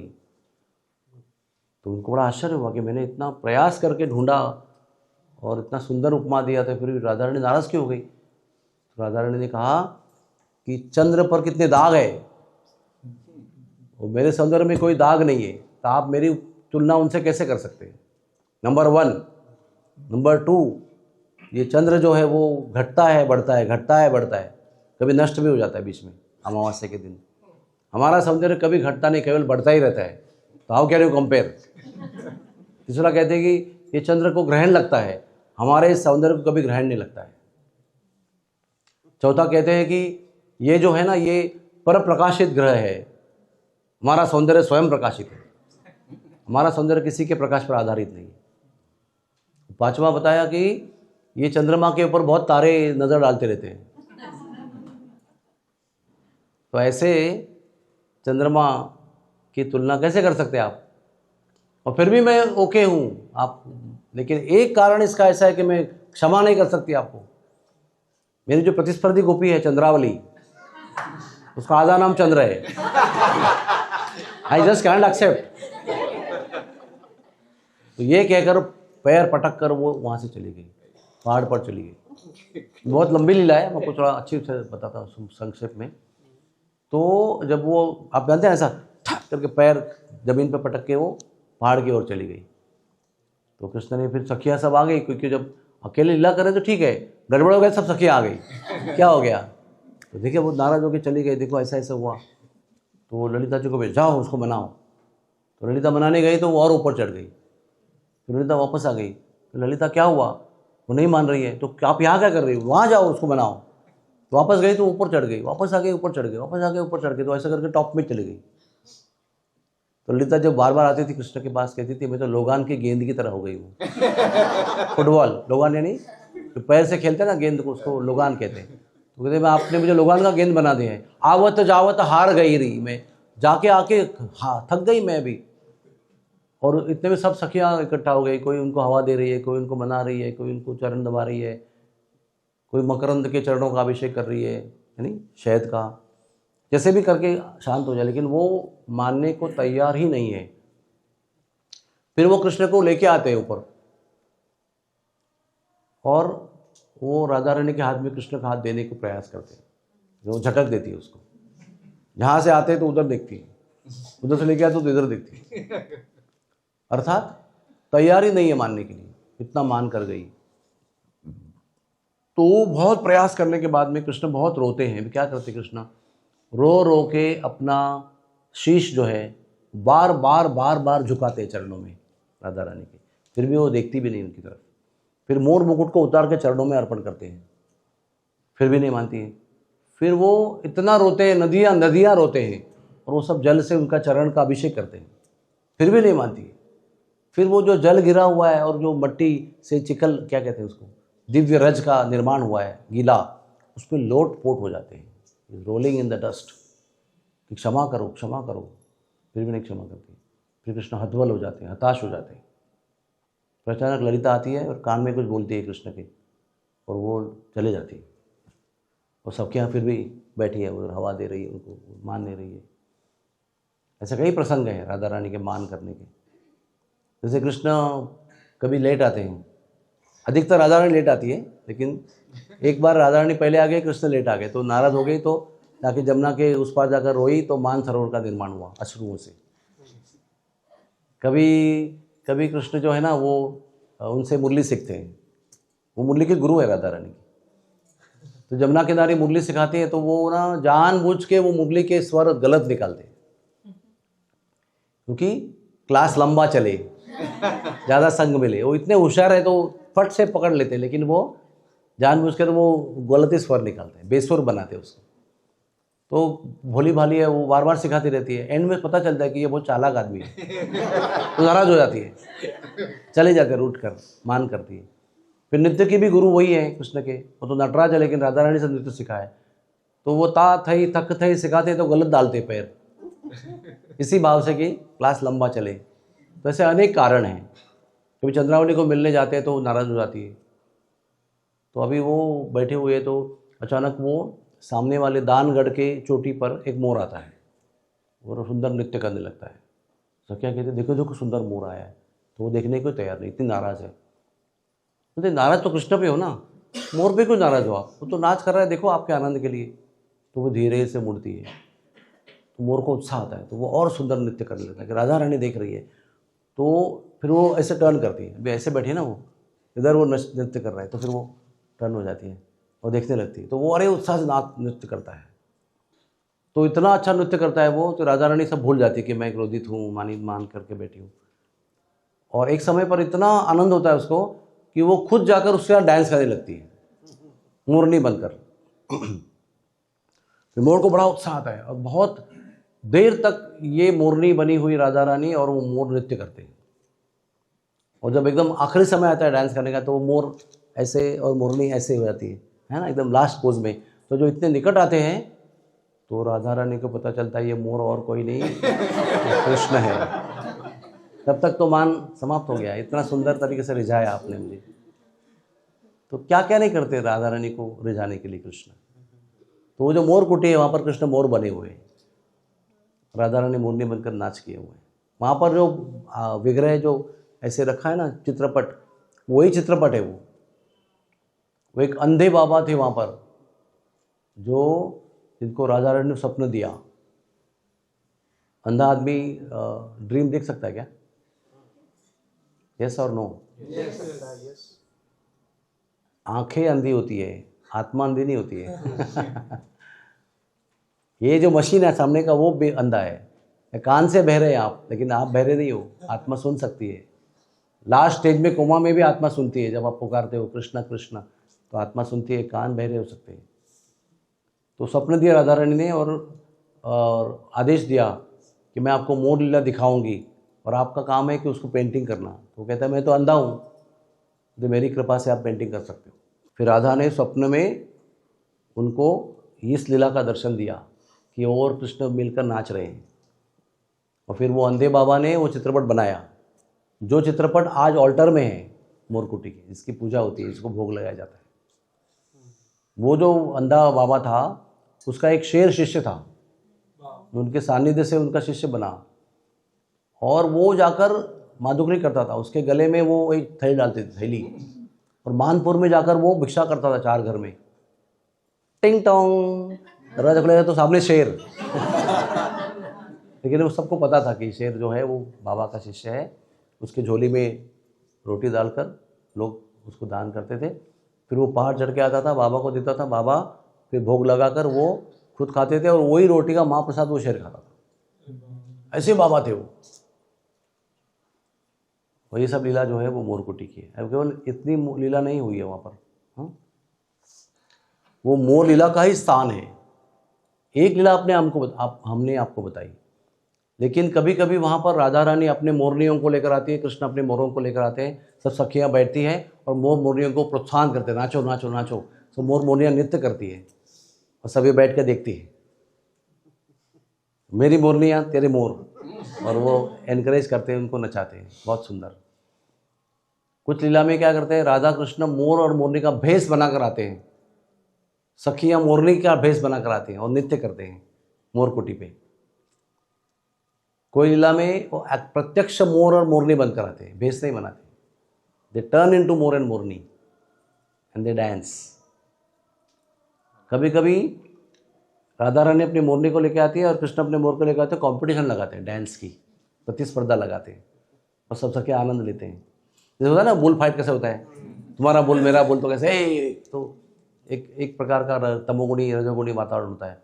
इसमें बहुत प्रेम का वातावरण है। इसमें राधा रानी और कृष्ण अपने मोर मोरनियों को नचाते हैं। ऐसा एक सुंदर लीला है यहाँ पर कि एक बार कृष्ण और राधा रानी मोरकुटी में खड़े थे और हवा जो है ना वो ऐसे बह रही थी बहुत सुंदरता से। वायुदेव की बहुत सुंदर सेवा है यहाँ पर ब्रज में। क्या सेवा है? वायु मंद मंद बहती है। ये वायु की एक विशेषता है ब्रज में। वो वायु जोर से बहकर प्रलय भी करा सकती है। आप कभी लोग सिंहाचलन में गए हैं क्या? अहोबिलम में गए? अहोबिलम में एक वहाँ पर जगह है, चोटी है एक, वहाँ पर आप खड़े रहोगे ना तो हवा आपको उड़ा देगी पूरा। तो लोग खाली 2 हाथ और 2 पैर पे चल के जाते हैं ताकि उड़ न जाए। इतनी हवा बहती है वहाँ पर, तो कितना भी 100 किलो का आदमी होगा, 150 किलो आदमी, तो हवा उसको उड़ाकर फेंक देगी। और पकड़ने के लिए कुछ है ही नहीं, तो ज़मीन के ऊपर ही सांप की तरह चढ़ के जाते हैं लोग। तो वही हवा ब्रज में मंद मंद बहती है, जमुना के ऊपर से बहती है, वो उसकी ठंडक भी लेती है तो शीतल हो जाती है। और जमुना में जो कमल खिले हुए हैं उसके जो पूंख केसर का सुगंध है वो भी पूंख केसर को ले लेती हैं। तभी क्या हो गया? मंद, शीतल, सुगंधित। ये 3 गुण लेकर वहाँ पर वायु बह रही है और वो कृष्ण के आंचल को ऐसे हवा में उड़ा रही है, राधा रानी के आंचल को भी ऐसे हवा में उड़ा रही है, और दोनों वहाँ पर उसका आनंद ले रहे हैं। वो जो हवा धीरे धीरे बह रही है उसको देखकर कुछ बादल इकट्ठा हो जाते हैं, और एक उसका नाम है वारी बिंदु, यानी मंद मंद ड्रिजल, रिमझिम वर्षा करने लगते हैं। शीतल सुगंधित मंद वायु बह रही है और बादल जो है वारी बिंदु का वर्षाव कर रहे हैं। वारी बिंदु का वर्षा जो होता है तो आप छतरी नहीं खोलते, आप you are okay, you enjoy the rain. ज़्यादा हो गए तो भी छतरी खोलते हैं, कैप लगाते हैं, लेकिन वो ऐसी हवा बह रही है। तो जब ये बादल वारी बिंदु कर रहे हैं तो कुछ मोर वहाँ पे आ जाते हैं, क्योंकि मोर को बादल बहुत अच्छे लगते हैं। जब बादल वर्षा करते हैं तो मोर को प्रेरणा होती है नृत्य करने की, तो मोर मोरने इकट्ठे हो जाते हैं और नृत्य करते हैं, तो बादलों को प्रेरणा मिलती है, फिर जोर से वर्षा करने लगते हैं। फिर राधा रानी और कृष्ण भी नाच करने लगते हैं, मोर भी नाच करने लगते हैं। इस प्रकार से मोर मोनियम नाच रही है, राधा रानी नाच रही है, फिर गोपियाँ भी नाच रही है। ये भी सुंदर लीला वहाँ पर होती है और हुई है। तो ऐसे ये मोरकुटी बहुत ही उत्कट स्थान है प्रेम का। और मान मंदिर ये सबका गहरा स्थान है, क्योंकि वहाँ की जो लीला है ना, एक व्याख्या है हमारे शास्त्र में, इसका नाम है महाभाव। तो महाभाव जो है ना, वो 8 प्रकार के प्रेम भाव से निर्माण होता है। इसको रति, स्नेह, भाव, प्रेम और राग, अनुराग और 2 है। ऐसे 8 वस्तुओं से महाभाव बनता है। और वो महाभाव केवल राधा रानी के तरफ से निर्माण होता है। राधा रानी उगम है उसका। और राधा रानी को जब निर्माण करती है तो वहाँ से कृष्ण को प्राप्त होता है। और क्योंकि कृष्ण को प्राप्त है तो दोनों मिल जाते हैं चैतन्य महाप्रभु के रूप में, या जगन्नाथ जी राधा रानी के भाव में है तो उनको भी महाभाव प्राप्त होता है। महाभाव किसी को प्राप्त नहीं है, राधा और कृष्ण बस दोनों को प्राप्त है। फिर वहाँ मिल गए, चैतन्य महाप्रभु हो गए तो उनको प्राप्त है। जगन्नाथ बन गए, राधा रानी का भाव लेकर वे विरह में हैं तो उनको प्राप्त है। बाकी के महाभाव किसी को प्राप्त नहीं है। उस महाभाव में 8 में एक भाव है मान, जो मैंने नहीं बताया आपको। 6 पे 7वां भाव जो है वो मान है। और मान ही जरा डिफिकल्ट है समझने के लिए। मान राधा रानी करती है केवल कृष्ण के प्रेम को वर्धन करने के लिए, कृष्ण के प्रेम को बढ़ाने के लिए। हम लोग जो मान करते हैं वो अपना ईगो बढ़ाने के लिए करते हैं। मैं ऐसा हूँ इसलिए मैं क्रोधित हूँ, मैं नहीं बात करूँगा आपसे, मुझे मनाओ। फिर और भयंकर बढ़ता है जो लोग बनाते हैं। लेकिन राधा रानी केवल कृष्ण का प्रेम बढ़ाने के लिए मान करती है। हमारा होता है अभिमान, अहंकार युक्त मान। राधा रानी का प्रेम मान होता है, उसको प्रेम कलह कहते हैं। ऐसे कई लीलाएं हैं प्रेम कलह की। जो प्रेम कलह होता है उसमें प्रेम बढ़ता है, वाद विवाद होता है, छद्म होता है, चीटिंग होता है, स्टीलिंग होता है, वो सबसे प्रेम बढ़ता है। तो वो मान की लीला समझना बहुत कठिन है। तो वहाँ पर राधा रानी एक गुफा है मान मंदिर में, और जाना मुश्किल है क्योंकि छोटी सी गुफा है वो। उधर वो जाकर बैठती थी मान करने के लिए। वो गुफा में राधा रानी को मनाने के लिए खिलौने वो सब रखे हुए हैं मनाने के लिए। लेकिन लाडली जी जो है मानी नहीं, वहाँ बैठकर मान करती है पहाड़ के अंदर। तो वो एक विचित्र लीला है, क्योंकि थोड़ा सा आचार्यों का और संतों का उसमें आशीर्वाद चाहिए इसका रहस्य समझने के लिए मान लीलाओं का। तो सूरदास जी ने मान लीला लिखी है, स्वामी हरिदास जी ने मान लीला लिखी है, उसके पद गाते हैं वो, और अति उत्कट प्रकार से मान लीलाओं का वर्णन किया है। जैसे देखो, आप सोच सकते हो कृष्ण लेट आए तो राधा रानी रूठ कर चली गई जमुना पार, वहाँ पर बैठ के रोई, इतना रोई उष्ण उष्ण अश्रु क्रोध के, तो मान सरोवर तैयार हो गया। उसकी पावर देखिए आप मान सरोवर की। शिव जी को ललिता ने बताया कि आप जाके वहाँ स्नान करो, तो स्नान किया तो गोपी शरीर प्राप्त हो गया। शिव जी का पुरुष शरीर ट्रांसफॉर्म हो गए, गोपी शरीर प्राप्त हो गया, सुंदर। तो राधा रानी के अश्रु कोई साधारण वस्तु नहीं है। जब वो अश्रु ढलते हैं तो कोई साधारण चीज़ नहीं है वो, तो समझना बहुत कठिन है।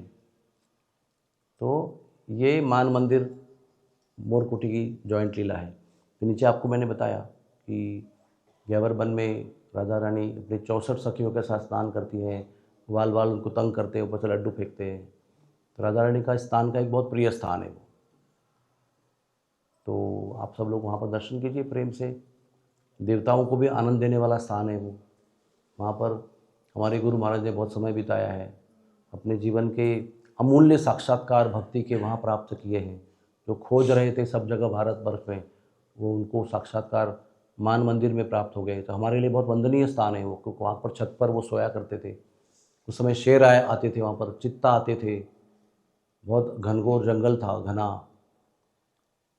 पहाड़ थे, उस पर जो सीढ़ियाँ बनकर चलते थे। अभी तो सीढ़ियाँ बनी हुई है।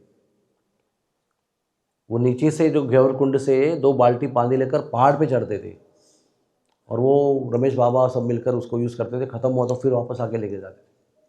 फिर वहाँ से नीचे उतरकर मानपुर में गांव में भिक्षा करके रोटी लेके ऊपर जाते थे, बाबा उसका बंटवारा करते थे। तो मान मंदिर में पता नहीं आपको कल बताया कि नहीं मैंने, वो पता है ना डाकू आए, आपको ऊपर दिखाया ना ऐसा करके मैंने, मरने के लिए तो आए। बहुत साधु लोग होते हैं ना, वो भक्ति का एक लक्षण क्या है कि भक्ति आप में हो गई है, या आपने भगवान का आश्रय लिया, इसका लक्षण क्या है बताइए? फियरलेस, अभय, अभय चरणारविंदरी। अगर आप वास्तव में निर्भय हो तो आप कह सकते हैं कि हमने भगवान की शरण ली है। हमको डर कैसा रहता है? हमारा पैसा चला जाए, है ना, पैसा कमा के रखा है, अभी गांव में भी है, इधर भी है, कोई चोरी न करे, कोई डकैत डाका न डाले, कोई जला न दे, कोई द्वेषी व्यक्ति कुछ कर न दे, है ना। और कौन सी भय होता है हमको कि हमारा प्रेस्टीज खत्म ना हो जाए, हमारा नाम बदनाम न हो जाए, हमारे सब शहर में एक मैं अच्छा भक्त की मेरी एक प्रतिष्ठा है मेरी, तो वो कभी इसमें कुछ पे दाग ना लग जाए, या कोई लोग ऐसा षड्यंत्र ना करे कि मेरा प्रतिमा मलिन हो जाए, उसका एक डर रहता है बहुत। सुंदर पत्नी वाले को लगता है कि कोई मेरी पत्नी पर आंख न डाले। सुंदर पति जो है बहुत सुंदर भी है, धनी भी है, तो पत्नी को चिंता होती है कि कोई इस पर षड्यंत्र न करे, कोई ब्लैक मैजिक न करे। यानी दो प्रकार के डर होते हैं। एक मेन डर जो होता है वो जो हमारे पास है वो खो जाएगा, चोरी चला जाएगा या तो गुम हो जाएगा, ऐसे ही कोई आपके पास हीरे की अंगठी है और यात्रा में कहीं वॉश करने गए, निकाल के रखा बेसिन पे, गुल हो गई वहाँ पे।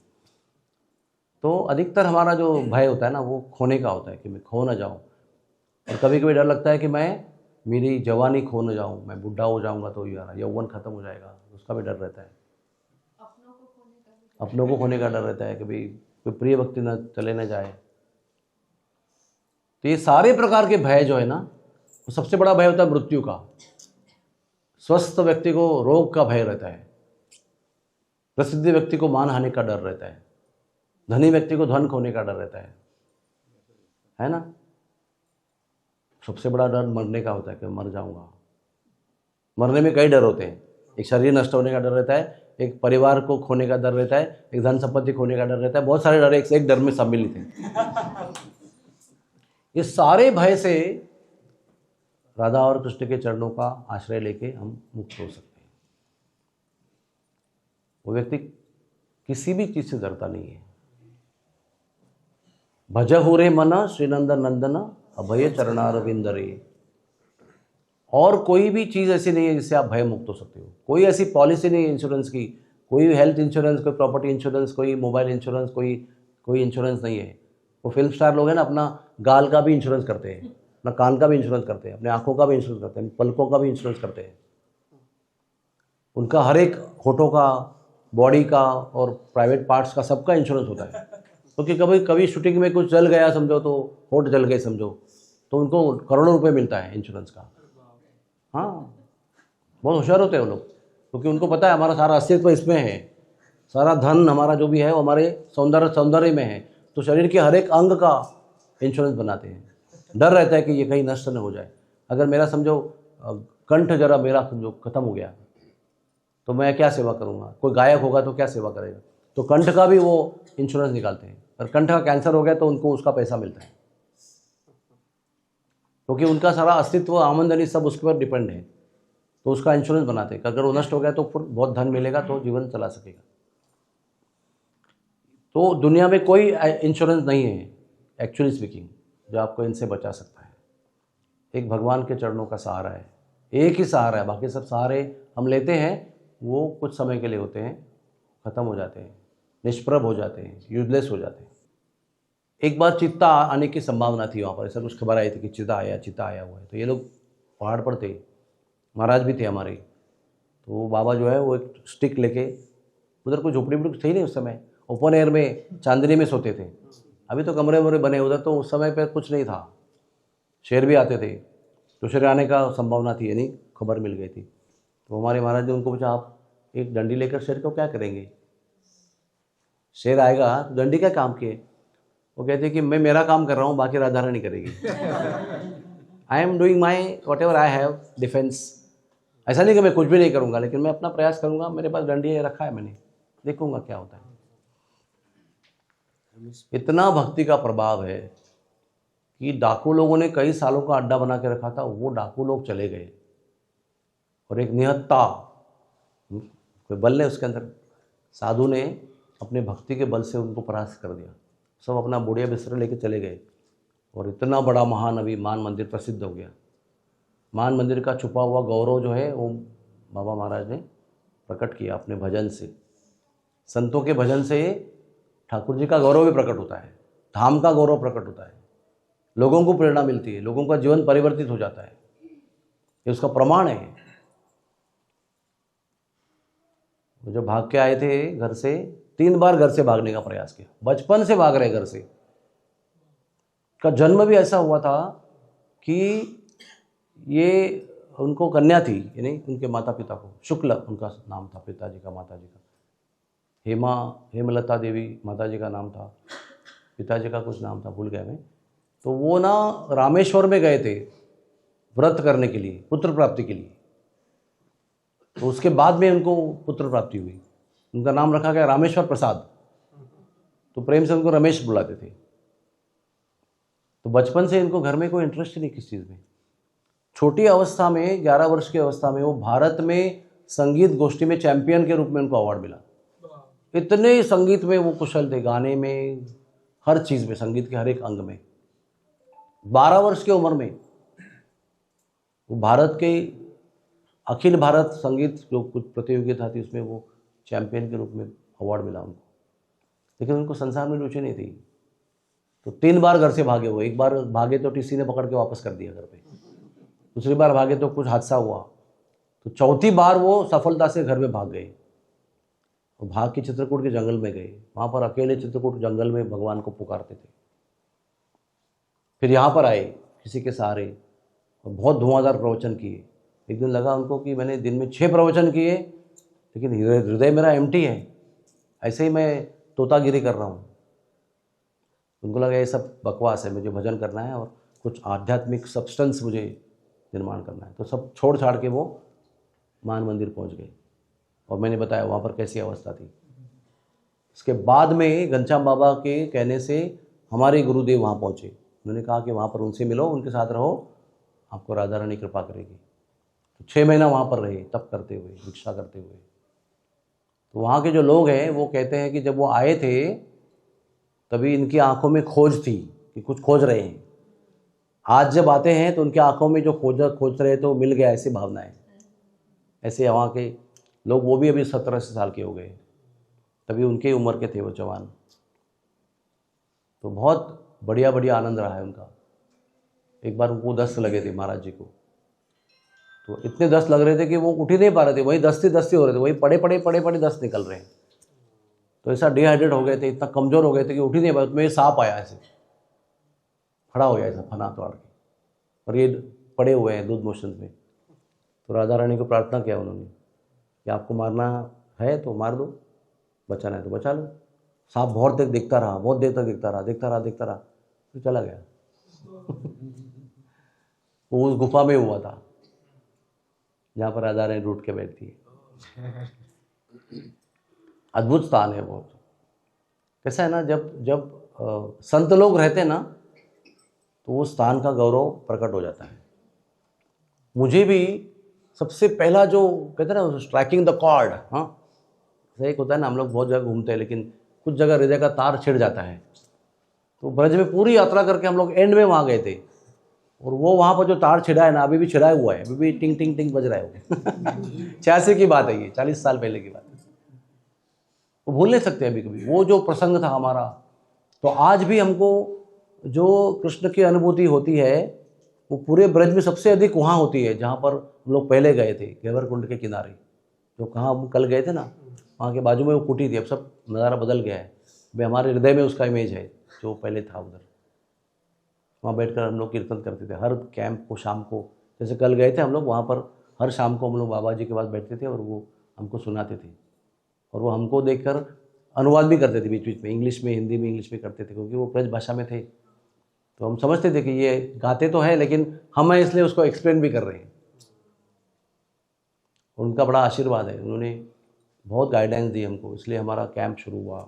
कैंप कैसे करना है उसके बारे में गाइडलाइन दिया उन्होंने, बहुत सारी शिक्षाएं दी।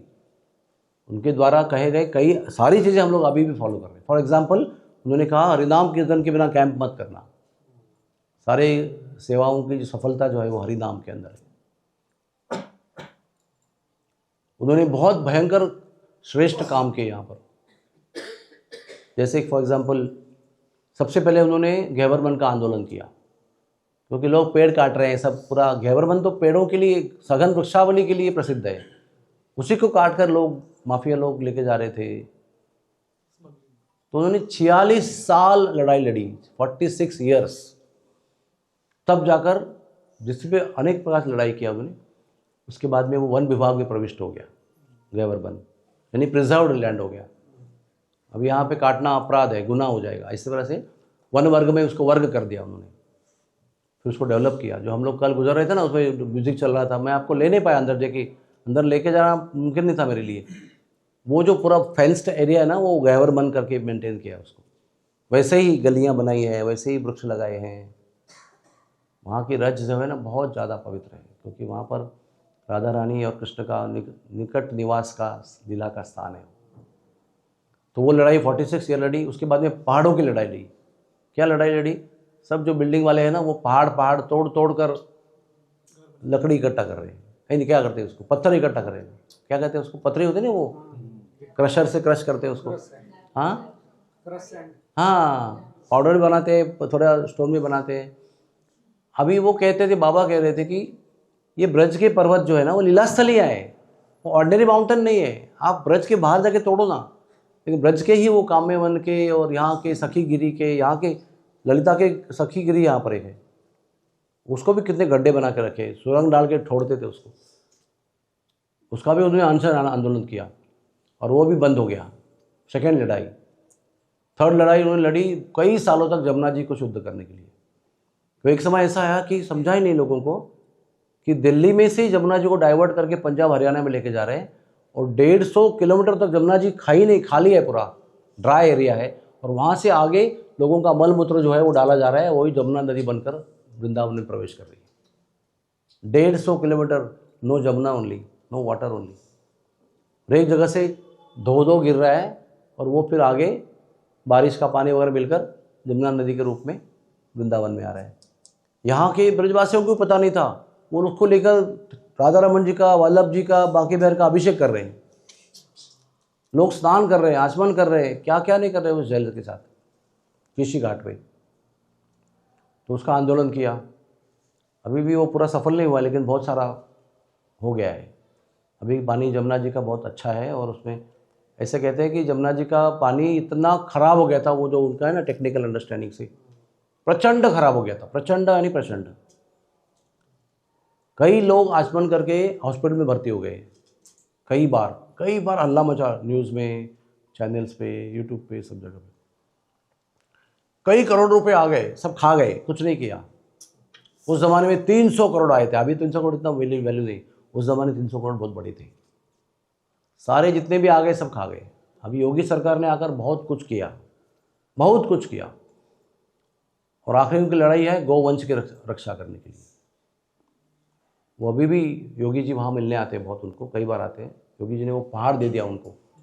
गौशाला जो है ना, वो उनके पास 70,000 गायें हैं, इतनी बड़ी गौशाला अपनी माता जी के नाम पे बनाए हैं। तो वो गाय को चरने के लिए जगह ही नहीं है, तो एक पहाड़ है, वो उन्होंने दान दे दिया इनको। तो गोपियाँ, अभी वो गायें जो है वो पहाड़ पर चढ़ती है, वहाँ जाके बैठ जाती है, वहाँ पर चढ़ के वहाँ पर उतर के उनका वही विहार है, गौचारण। तो वो अभी भी गवर्नमेंट को बोल रहे हैं कि आप भारत में गौवंश की हत्या बंद करो। तो आज भी भारत जो है वो वर्ल्ड का नंबर 3 गौ मांस का एक्सपोर्टर है। मोदी जी आने के बाद भी ये बढ़ा हुआ है एक्सपोर्ट, कम नहीं हुआ है। तो अभी भी उनका संघर्ष चालू है कि भारतवर्ष में राष्ट्रीय प्राणी के रूप में गाय को घोषित किया जाए और गौवंश की हत्या को गुनाह माना जाए। लेकिन कई पॉलिटिकल कारणों की वजह से आज भी हो नहीं पा रहा है, लेकिन उनका संघर्ष जारी है। वो हमको बताते थे कि पता नहीं क्यों बचपन से जहाँ जहाँ मैं गया वहाँ पर संघर्ष हुआ है। हमारा कर्म ही ऐसा है, मेरा पुराने जन्म का कर्म ही ऐसा है कि संघर्ष के बिना जीवन है ही नहीं मेरा। सब जगह संघर्ष है, हम लड़ाई लड़ते रहे सब लोगों के साथ, इसलिए हम बहुत अप्रिय हैं लोगों के बीच में, ऐसे कहते हो। लेकिन संत लोग ऐसे होते हैं, वो परवाह नहीं करते। भगवान के लिए कुछ भी अपमान हो, उनका मान सम्मान कम हो, उनको फर्क नहीं पड़ता है। वो ठाकुर जी के लिए समर्पित है। हमको ये सीखना है उनसे, संतों का जीवन हमारे जीवन में फ़र्क क्या है। संत लोग अपने लिए कुछ नहीं करते, हम सब अपने लिए सब कुछ करते हैं। संत लोग परोपकारी होते हैं, पर दुखी होते हैं, और धर्म के लिए वो अपना जीवन निछावर कर सकते हैं, अपनी जान की परवाह भी नहीं कर सकते।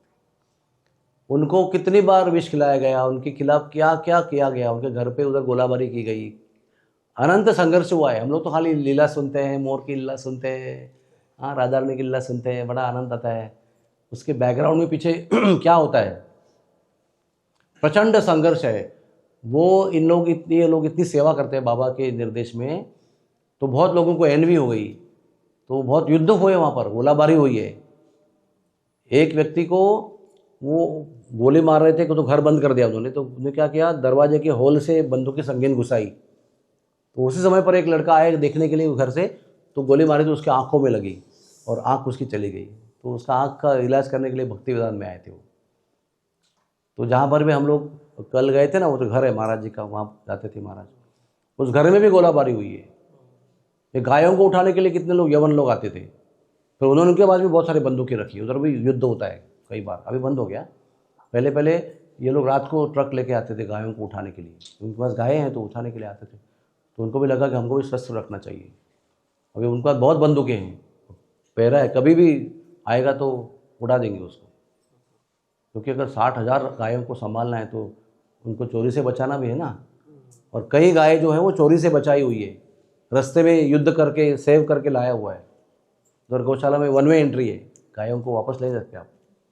एक बार उधर आ गए तो आप उसको, एक बार लग गया उनका तो वापस ले सकते हैं उसको।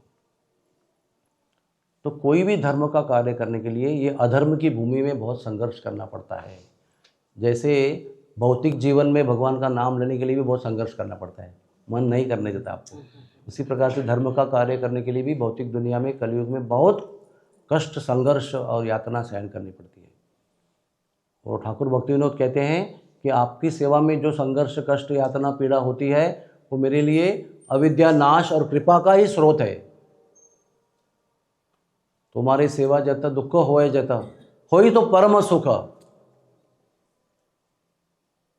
सेवा से दुख परम आनंद नाशय विद्या अविद्या जत। सेवा में जो कष्ट होता है, जो पीड़ा होती है, वो परम आनंद का स्रोत है, क्योंकि उससे अविद्या का नाश होता है और सत्य का परिचय होता है। इसलिए संत लोग संघर्ष से डरते नहीं हैं, संत लोग लेचे पेचे नहीं होते हैं, संत लोग निर्भय होते हैं, वीर होते हैं हृदय से। वो माया से लड़ते हैं, काम वासना से लड़ते हैं, धर्म विरोध से लड़ते हैं। ऐसे संतों का संग मिला है, इसलिए बरसाने में सेवा मिली है, उनका आशीर्वाद है। वो उद्घाटन में जब भूमि पूजन में आए थे तो हमने कहा महाराज जी आशीर्वाद दीजिए आप कि बने। विश्वरूप मैं कह रहा हूँ आपको बहुत जल्द बनेगा, ये बहुत जल्द बनेगा, मैं बता रहा हूँ आपको। और 2.5 साल में बन के रेडी हो गया। फिर उद्घाटन में भी आए, हर समय आते हैं। वो कहते हैं कि राधानाथ महाराज जी हमारे इतने पुराने मित्र हैं, वो आए ना आए लेकिन हमारा वादा है कि हम हर साल आएंगे, हर कैंप में आते हैं, महाराज जी को याद करते हैं। महाराज जी के बारे में उन्होंने कहा था कि हमें लोग ना 86 में सबसे पहले आए थे ना यहाँ पर, तो हम लोग विद्यार्थी थे, जस्ट पास हुए थे MBBS में, घूमने आए थे, बस 22 लोग थे खाली बस। तो पूरा ब्रज घूम के पहली बार आए थे, तो महाराज ने कहा उनको कहो गाओ करके। तो मैं कहा महाराज जी हमारे बता रहे आप गाओ। तो एक टूटा फूटा बाजा लेके आए और ऐसा गाया उन्होंने 2 भजन गाए, और इससे धुआंधार भजन गाए कि हम लोग ना, मैंने कहा ना तार छिड़ गया था, मैं भूल ही गया कि मैं कहाँ हूँ, कहाँ से आया हूँ, कौन हूँ, सब कुछ समय के लिए 45 मिनट्स के लिए भूल गया था। अभी समझता है कि वो एक्सट्रेसी थी अभी पता नहीं था ये क्या है। तो महाराज ने मुझे कहा बाद में, Swaroop you are in ecstasy today, I didn't understand exactly what is saying. So उसके पहले या उसके बाद में उन्होंने एक छोटा सा प्रवचन दिया, वो बहुत ज़रूरी है समझना। उन्होंने भागवत के कुछ श्लोक बताए और उसका उदाहरण देके बताया कि जब भगवान का नाम कोई लेता है, हाँ, अहो बतश्च गरियान यन नाम जिह्वाग्रे तब तुभ्यम, भागवत में श्लोक है जो कपिल देव के प्रसंग में देवाहुति बता रही है। मेरे ख्याल से 3.13 3rd कैंटो 13th चैप्टर में देवाहुति शिक्षा प्राप्त करने के बाद में उसका उत्तर दे रही है, उसका प्रतिसाद दे रही है। तो शायद 27-28 2 श्लोक है, उसमें कहा गया है कि कितना भी व्यक्ति पतित हो, हूण हो, आंध्र हो, पुलिंद हो, ऐसे 8-9 जाति बताई गई है जो बहुत नीच मानी गई है, कर्म से, जन्म से नहीं। वो लोग भी जब भगवान का नाम, हाँ, यन नाम तुभ्यम जिह्वाग्रे, जिह्वाग्रे यानी जिह्वा के अग्र पर भगवान का नाम रखते हैं, तो वो लोग भी गौरवशाली बन जाते हैं, पूजनीय बन जाते हैं। तो उन्होंने कहा मैं आपको ये श्लोक इसलिए सुना रहा हूँ क्योंकि आपके लगता होगा कि ये व्यक्ति आपके साथ में जो आए हैं राधानाथ स्वामी, ये विदेशी हैं, इनका जन्म जू धर्म में हुआ है, परदेसी है, तो आपके मन में गलत फहमी ना हो, इसलिए मैं आपको बता रहा हूँ। और वो हिंदी में बता रहे थे कि महाराज जी को समझ में नहीं आ रहा था क्या बोलूँ। वो कह रहे हैं कि शरीर के जन्म के अनुसार किसी का भेदभाव नहीं करना चाहिए। भगवान नाम का अगर, हाँ, अहो बतश्च सुपचोत गर्यान यद जिह्वाग्रे वर्तते नाम तुभ्यम ते पुस्तपस्ते जुहु सस्नुरार्याः ब्रह्मानुचूर्णाम गृणयन्ति ये ते। इसका अर्थ यह है कि क्यों वो जिह्वा कितनी गौरवशाली है जो भगवान का नाम लेती है। अगर चांडाल कुल में भी कोई जन्म हुआ है और वो व्यक्ति पूजनीय बन जाते हैं जब भगवान का नाम लेते हैं। जो व्यक्ति आपका नाम उच्चारण करते हैं भगवान, वो उससे आप समझ सकते हैं कि आपने पूर्व जन्म में दान पुण्य किया है, तीर्थ यात्रा किया है, भजन किया है, तप किया है, सब प्रकार के तप किए हैं, त्याग किए हैं, यज्ञ किए हैं, तीर्थ यात्रा की है और सब आर्य धर्म के शिष्टाचार को पालन किया है। ये इसका अर्थ होता है अगर कोई नाम ले रहा है, पुराने जन्म में सारे शास्त्र पढ़ चुका है व्यक्ति, वो उसके परिणाम स्वरूप भगवान नाम लेता है। भगवान नाम जप करने का भाग्य प्राप्त होना, इसका मतलब वो सारे तीर्थों में स्नान कर चुका है। ये श्लोक सुनाया और बताया कि क्या नंबर है 3.333 7 and 8 2 श्लोक है वो। बताया कि आपके साथ में आप इनके आए हो सकता है आपके मन में किंतु परंतु हो कि ये विदेशी हैं, हम भारतीय हैं। ये गलत फहमी नहीं होनी चाहिए, इसलिए मैंने आपको ये सब बताया। जब ये आए थे तो हमको पता भी नहीं था कि विदेशी हैं, कुछ पता भी होगा नहीं होगा। बाद में पता चला कि ये बहुत पठित भी हैं, ये चैतन्य महाप्रभु का साहित्य बहुत पढ़ा है उन्होंने, वो तब भी किया है, भक्त हैं। तो कुछ लोगों ने कहा हाँ महाराज हम तो उसके हाथ में 8 साल से हैं और हम उनको जानते हैं और बहुत सारे डॉक्टर भी इसके अंदर हैं, उनके अनुयायी हैं। अच्छा ठीक है, मुझे लगा आप नहीं जानते होंगे तो गलत फहमी में होंगे, तो मेरा कर्तव्य था इसलिए मैंने उनको बता दिया। ऐसे उन्होंने बताया। ये उनका पहला हमारा संवाद था। हाँ, तो सबसे पहले भागवत का इतना सुंदर श्लोक पहले उनके मुख से सुना हमने। इतना स्नेह उनका है कि वो कहते हैं कि जब ये आए थे तभी ऐसे एकदम नम्र बनकर आए थे। आज उन्होंने बोलते इतना बड़ा पेड़ निर्माण किया है कि उसके छत्र छाया में कितने हजारों लाखों सौ लोग अपना जीवन परिवर्तित कर रहे हैं। और वो हमारे कैंप में उनके दोनों आंखों के ऑपरेशन भी हुए। हाँ, तो मुझे अभी भी याद है राधा माधव में उनको हमने कैंप के बाद में एडमिट किया था ऑपरेशन करने के लिए। तो उन्होंने दोबारा बोला कई बार, अभी तो वो बात ही नहीं कर सकते, बहुत वृद्ध हो चुके हैं, उनको अभी गाने के लिए भी शक्ति नहीं है। वो इतना सुंदर गाते थे कि आपका हृदय पूरा ऐसा पिघल के पूरा डिस्ट्रॉय कर देंगे पूरा मटेरियल लाइफ को। तो गाने में बहुत शक्ति होती है, कोई प्रेम से गाता है ना तो हृदय को पूरा परिवर्तित कर देता है। तो वो वापस हर बार हमारे कैंप में आके बोलते थे कि वो छोटा सा पौधा था तो कितना बड़ा वृक्ष हो गया है, आप सब लोग उस पुष्प की छत्र छाया में। जो ऑपरेशन करने आए बोले आज मैं भी उस छत्र छाया में हूँ। इनके वृक्ष के अंदर जो भी हॉस्पिटल बनाया, ऑपरेशन हो रहा है, उसका लाभ मैं भी ले रहा हूँ। मेरी दोनों आँखें इस कैंप के द्वारा मोतियाबिंद से मुक्त हो गई है। फिर उनका इधर भी कुछ गांठ था, उसका भी ऑपरेशन किया। बहुत सारी चीज़ें हमने उनके लिए की। तो बड़ी कृपा रही उनकी। ब्रज जो है ना वो एक भौगोलिक स्थिति है, लेकिन वो एक्चुअली एक भौगोलिक स्थिति नहीं है, वो एक चेतना की स्थिति है। Braj is a state of consciousness. जिस भी जगह पर आप उस चेतना में रहते हैं उसी जगह ब्रज है। यहाँ पर भी है भौगोलिक दृष्टि से, लेकिन जहाँ पर आपको ब्रज की चेतना है, वो आप चाहे दिल्ली हो, कलकत्ता हो या तो टिम्बकटू हो, वो ब्रज है। प्रभुपाद जी ऐसे ब्रज में रहते थे, लोगों को ऐसे ब्रज में रुकाते थे, क्योंकि वो उनके साथ रहा करते थे। तो हम लोग अगर आएंगे ऐसे घूम के जाएंगे तो हमको वो नाले दिखेंगे, कीचड़ दिखेगा, सूअर दिखेगा, कुत्ता दिखेगा, बंदर दिखेगा, लंगूर दिखेगा, गोलगप्पे दिखेंगे, लस्सी दिखेगी, और क्या दिखेगा हमको? दर्शन करेंगे धक्का मुक्की करके। लेकिन ब्रज का जो भाव है वो संत ही दे सकता है। ब्रज रस ब्रजवासी ही जाने, इनके सिवा कोई नहीं जान सकता इसको, वही दे सकते जिनके पास है।